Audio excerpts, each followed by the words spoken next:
Thinking of protesting Anthem on 911.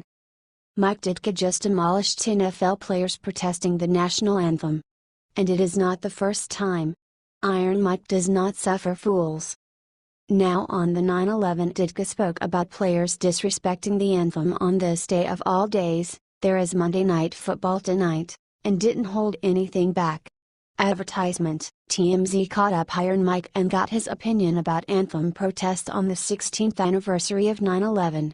Iron Mike said it is disrespectful but allowed that the NFL players have the right to do what they want to do. He said the majority will honor the flag and the 9/11 victims, but of course there may be some bastards in the group.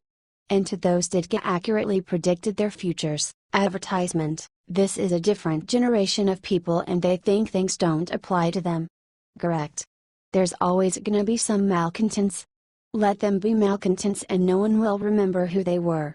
When the TMZ cameraman asked Mike Ditka if he had a message any player thinking about not standing for the national anthem Monday night, Ditka said, "God bless America. He is hard as nails, God love him." This is what he said last year about Colin Kaepernick.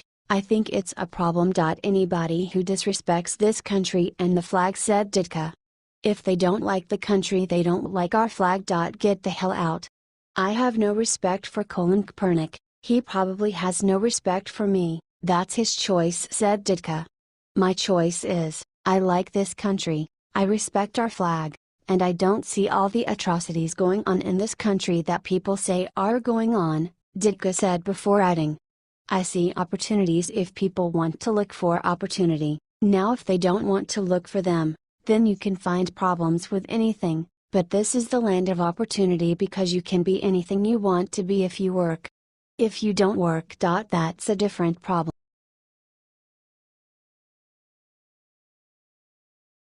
Christians groups reveal staggering amount of aid sent to hurricane victims, FEMA turns green with envy. This is a shocker. After you read the next two sentences, take a second and just let them sink in. Christian nonprofit organizations have provided the vast majority of the relief aid to victims of Hurricanes Harvey and Irma. Advertisement. Faith-based relief groups are responsible for providing nearly 80% of the aid delivered thus far to communities with homes devastated by the recent hurricanes, as reported by the USA Today. 80% is not a small number.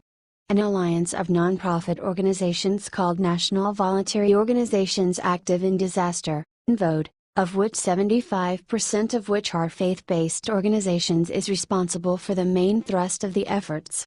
Advertisement. These groups have long helped FEMA distribute relief to people hit by disasters and also assist families in navigating the maze-like government aid programs. About 80% of all recovery happens because of nonprofits, and the majority of them are faith-based, Greg Forrester, CEO of NVOD, said. Who knew? Samaritan's Purse recently began a relief mission to the Caribbean to help victims of the hurricanes on various islands.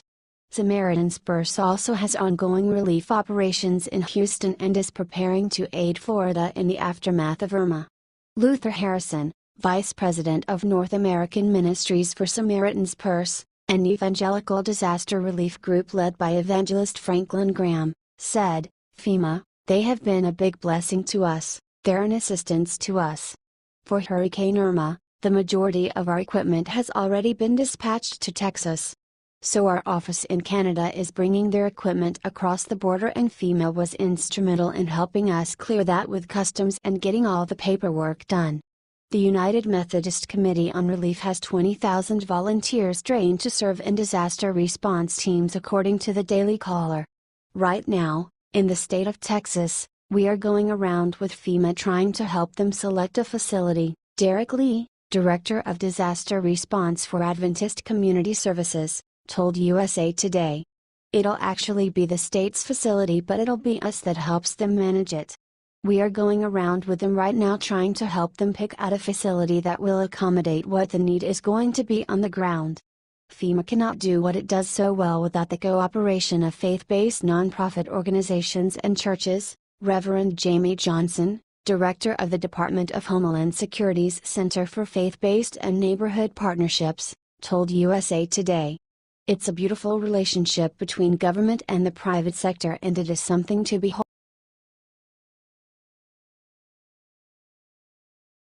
U.S. Park Police rip down protesters' anti-Trump camp. Anti-Trump protesters gathering in Washington, D.C. to protest white supremacy were disbanded by Park Police Saturday morning. The Daily Caller has the story of what protesters are calling a raid that started about 4 a.m. and ended by 5 a.m. Advertisement. A Facebook Live clip of the apparent raid is quite murky but does show some local police dismantling and removing camp items. Watch here. DC's Park Police Service didn't confirm if it was involved. The organizers of the protest started a march 10 days ago in Charlottesville, Virginia to protest President Trump and white supremacy. Charlottesville was the site of a number of clashes between violent Antifa counter-protesters and white nationalists that led to the death of one individual. These anti-Trump protesters who started in Charlottesville had planned to occupy DC's Farragut Square until September 30 when there is a planned march for racial equality. The raid changed all that. The organizers of the anti-Trump protest camp say they applied to the Parks Service for a permit but it wasn't yet approved.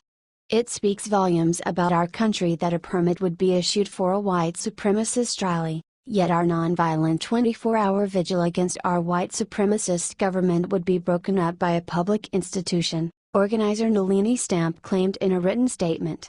Now the anti-Trump anarchists plan to march on the White House to bring our message to the president himself, according to Stamp.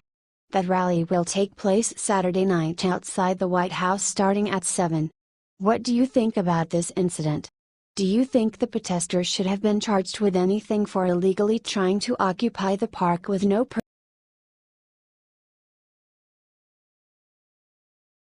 Trump makes 3 game-changing tax promises for every middle-class family in America. President Trump is gearing up for the fight of his life over the tax code. He ran on reform and everyone, even the Democrats, agree we need to modernize the tax code. So it should be easy, right? Advertisement. No. The entrenched interests, the swamp if you will, has much to lose with a better tax code. Because they have gamed the system, by paying off the politicians or having their lobbyists do it, in their favor. Loopholes and complex rules are the tricks they use to pay less, which means we pay more.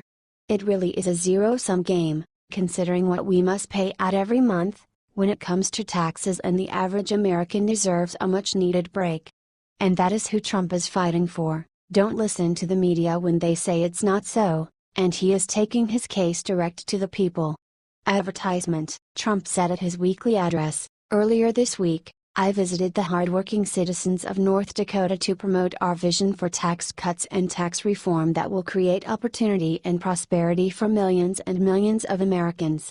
As president, I am committed to pursuing an economic policy that lifts up all of our citizens, provides hope for all of our communities, and generates wealth for everyday hard-working people, and it's about time. Since January, we've already created 1.2 million jobs. Unemployment is near a 16-year low. Wages are rising. But for our economy to truly take off like it should, we must cut taxes and reform our badly broken tax system. Our current burdensome tax code is a massive lead weight against the American economy. It costs us millions of jobs, trillions of dollars, and billions of hours wasted on paperwork and compliance. My administration is working closely with Congress to develop a plan that will deliver more jobs, higher pay, and lower taxes for businesses of all sizes, and most importantly for middle-class families all across America. Correct. Then he offered his 3 game-changing ideas that made the swamp cry. First, we are going to make filing taxes as simple as possible. If you're like most Americans, under our plan you will file your taxes on a single page. What a difference that will make, and you won't need to keep endless receipts and paperwork. We are freeing you from the horrible tax maze. Please make this happen. Secondly, we will cut taxes for middle-class families. We want you to keep more of your hard-earned money. This way, you could spend it, you could save it, you could do whatever you want. This would kickstart the economy for sure. Third, We will restore our competitive edge so we can create more jobs and higher wages for the American worker. We are going to cut taxes on American industry so we can create more business in our country. HTLW.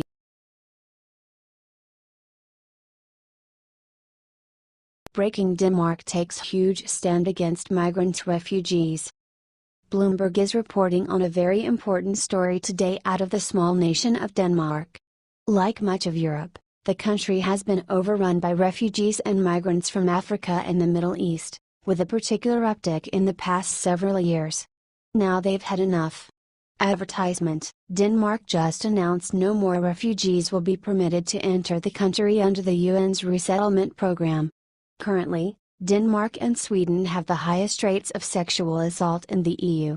They also have an even higher number of refugees and migrants from Africa and the Middle East than almost any European or Western countries in the world. Incredibly, 80 to 100% of Swedish women said they had been sexually harassed at some point in their life. It also demanded more options in the future instead of being told it has to take in a set amount of refugees and migrants. The small country has a population of only 5.7 million but had formerly promised to accept 500 refugees per year under the special UN program. The program is separate from EU requirements that force member states to take in refugees but have been resisted by countries like Hungary and Poland. Advertisement: Denmark's Minister of Immigration Inger Støjberg said that the halt to the UN program is about doing what's best for his country instead of just giving in to UN demands. It's hard to predict how many refugees and migrants will show up at the border to seek asylum, and we know it may be hard to integrate those who arrive here, Støjberg said, adding, "I would like to see a more flexible quota regime, so that we are prepared, but not obliged, to take a certain number of refugees for resettlement every year." Refugees and migrants have been the cause of serious violence and chaos in various European countries, however many other migrants are living peacefully and not creating disorder. Culture clashes and different norms about sexual behavior and women's rights have created a real crisis. What do you think of this decision? Are you proud of Denmark for taking this stand, or do you think it doesn't go far